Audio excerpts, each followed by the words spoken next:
Hello student and welcome to Rasa International School. Today's our chapter for class 5 Social Science chapter 1 The Globe Model of Earth. In this chapter we are going to clear book exercise and question answer. आज जो हमारा chapter है वो class 5 के लिए है social science chapter 1 और chapter का नाम है globe the model of earth और आज हम इस चैप्टर में बुक एक्सरसाइज और क्वेश्चन आंसर को क्लियर करेंगे.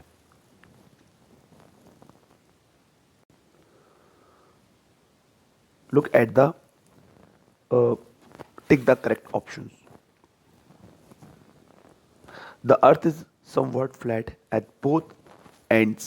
This idea was given by ये अर्थ जो है ये पूरी तरीके से गोल नहीं है, ये अपने पोल्स पे थे, फ्लैट है. तो ये आइडिया किसने दिया?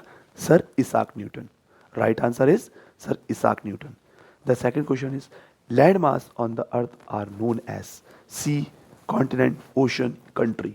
जो अर्थ की एक बहुत बड़ा एरिया है ना, जहाँ पे बहुत सारे देश बन जाते हैं एक साथ मिलकर, उसको बोलते हैं कॉन्टिनेंट्स. जैसे एशिया, एशिया में बहुत सारे देश आते हैं, जैसे पाकिस्तान है, इंडिया है, श्रीलंका है, बांग्लादेश है. तो ये एशिया. अफ्रीकन कंट्री अलग हो गई, यूरोपियन कंट्री अलग हो गई. तो ये कॉन्टिनेंट्स हैं. एक कॉन्टिनेंट में बहुत सारे देश आ जाते हैं. तो क्या होता है? Land mass on the earth are known as continents. Next question, parallel line to great circle are called. Parallel line जो एक सर्किल पे पूरे तरीके से बहुत लंबी लाइन जो जा रही है उसको हम क्या बोलते हैं? उसको हम बोलते हैं इक्वेटर. तो इक्वेटर क्या होता है वो मैं आपको अभी दिखाता हूँ. ये जो एक लाइन है, ये जो लाइन है ये इक्वेटर की लाइन है. इसमें जो लाइन हम देखते हैं ना, ये बीच में जो एक लाइन जाती है, ये जो अर्थ को दो हिस्सों में डिवाइड करती है ना, तो इसको बोलते हैं इक्वेटर लाइन और ये सबसे बड़ी लाइन कहलाती है. इसको हम ग्रेट सर्किल भी बोलते हैं. Next question is, for the locating a place on a globe, we need to know its latitude and longitude, its height, its distance from the equator, all of these. तो इसका सही answer होगा all of these. जब हम किसी जगह की locations को लोकेट करने की कोशिश करेंगे ग्लोब में, तो हमें इसकी सारी चीज़ों की ज़रूरत पड़ती है. Now the short answer is, how many latitudes are there on globe. Globe पे कितने लैटिट्यूड हैं? तो अगर हम बात करते हैं ग्लोब पे लैटिट्यूड की, तो ग्लोब पे कितने लैटिट्यूड हैं? 180 जो होते हैं. ठीक है. What is a globe? Globe क्या होता है? तो ग्लोब की सही डेफिनेशन अगर हमें जाननी है तो क्या होता है? Globe is a model of earth. यानी ग्लोब एक मॉडल है अर्थ का, छोटा सा मॉडल अर्थ का बना दिया था जिस पे हम पूरे अर्थ को देख लेते हैं. What is the shape of अर्थ?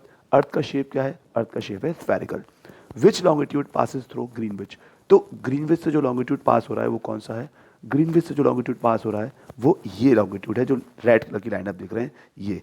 ये जो लॉन्गिट्यूड है ये ग्रीनविच से पास हो रहा है, तो इसको हम बोलते हैं 0 degree.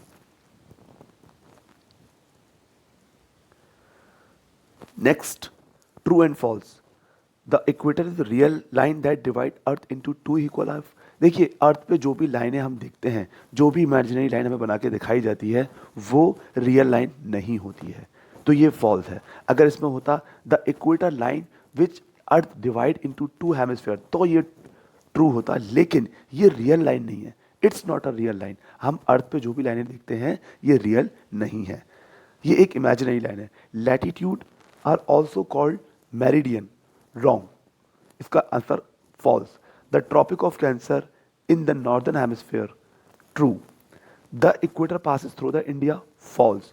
The Arctic Circle is at 66 1/2 longitude. False. अब मैं बताता हूँ ये फॉल्स किस तरीके से आपके सामने ये फॉल्स हैं, तो आप देखते हैं फॉल्स और ट्रू किस तरीके से हैं, ये भी हम समझते हैं.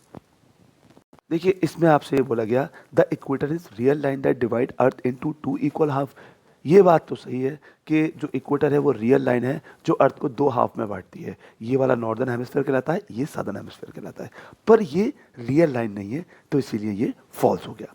Next, the latitude are also called meridian. No.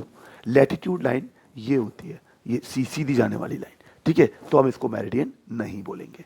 ठीक है. अब हम बात करते हैं यहाँ पर the Tropic of Cancer is in the northern hemisphere. देखिए, अब ट्रॉपिक ऑफ कैंसर है कहाँ? ये इक्वेटर लाइन है, ये अर्थ को दो पार्ट में डिवाइड कर रही है, ये नॉर्दर्न हेमिस्फीयर, ये सदर्न हेमिस्फीयर. तो जो ट्रॉपिक ऑफ कैंसर है वो ये है, और ये है ट्रॉपिक ऑफ कैप्रिकॉर्न. तो नॉर्दर्न हेमिस्फीयर में है ट्रॉपिक ऑफ कैंसर, तो ये आंसर सही है. Next question is Arctic Circle is at 66 1/2 longitude. देखिए आर्कटिक सर्किल कहाँ लोकेटेड होता है, ये वाला एरिया जो है, और ये लैटिट्यूड लाइन में होता है, तो ये फॉल्स है। अब हम बात करते हैं fill in the blanks. The parallel run from west to east, meridian run from north to west, there are dash meridian east of the prime meridian, तो इसमें 180 आंसर आएगा। The Tropic of Cancer is the dash hemisphere, Tropic of Cancer कहाँ है, northern hemisphere में। The prime meridian passes through the Greenwich. अब हम इनको देखिए, इसमें बोला गया parallel run from west to east, तो देखिए जो पैरेलल लाइन है वो हमेशा से इस तरीके से होती है, वेस्ट टू ईस्ट, ऐसे ऐसे जो पैरेलल लाइन है वो ऐसी लाइन होती है, सीधी लाइन, तो ये वेस्ट टू ईस्ट जाती है, ठीक है। अब इसमें दूसरा है मेरिडियन रन फ्रॉम, ये होती है मेरिडियन लाइन, जो लंबी लाइन होती है ऊपर से नीचे आती हैं, तो नॉर्थ टू साउथ, ठीक है।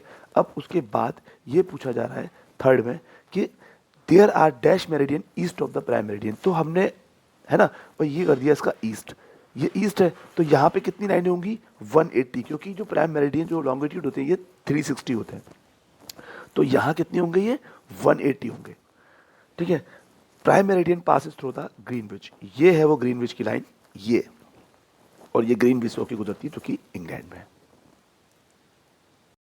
I hope you like this video. We will upload some more topic with some new chapter. Till then, stay safe and goodbye.